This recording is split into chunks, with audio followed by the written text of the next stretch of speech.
It only ever had lukewarm support from the government and the public, that should be. And now Winston Peters put the final nail in the capital gains tax coffin. Jacinda Ardern's announced the tax will never be implemented while she is Prime Minister, saying the decision was due to a lack of public support. But Working Group Chair Michael Cullen's laying the blame firmly at Winston's door. Either way, many of us are pleased and relieved, including housing commentator from One Roof, Ashley Church, who is with us. Good morning, Ashley. G'day, Mike. What were the biggest problems with trying to sell this tax?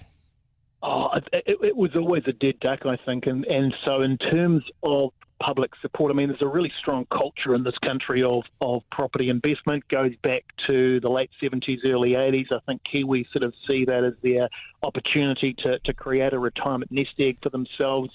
This was essentially an attack on the fundamentals of that and the essence of it. But not just that. If it had gone ahead, it was going to have a pretty dramatic impact on the appetite for doing that and therefore the number of rental units that would be in the market going forward. And if there were fewer rental properties available, that meant that the state was going to have to step in and provide that housing. So, you know, the unintended consequences of this would have been potentially disastrous. Yeah. Do you think we will see a bit of a bounce back in the housing market as a result of this? Not particularly. I think there was some nervousness, but it was the nervousness of not knowing what was going on. So I don't think there was any huge impact on the market yet. There would have been if it had been implemented. The other thing to remember, of course, is that we're right in the middle of a flat period of the cycle, which lasts for 2 or 3 years. So not a lot of activity going on at the moment anyway.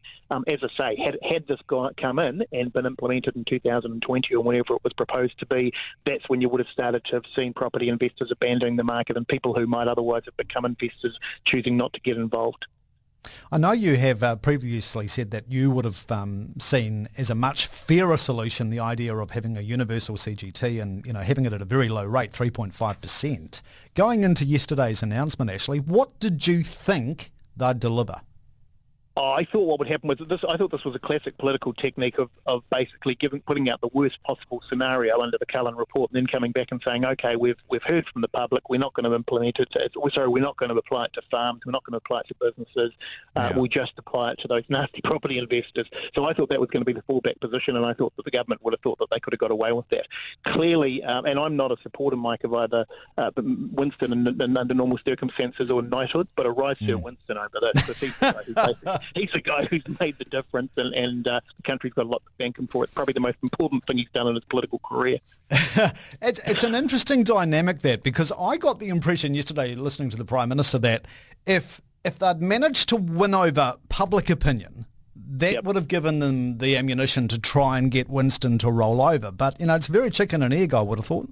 I think that was her trying to put her best face on the thing and try and put a spin on it. I don't think that was ever a prospect. This comes down to Winston, and I think this comes down to his wily old instincts, which were that Middle New Zealand was never going to wear this in a million years. So you know, all this talk about public support and listening to the public, I think that's nonsense. I think this is. I'm not a particular supporter of MMP, but under these circumstances, for the good of the public, it's actually worked.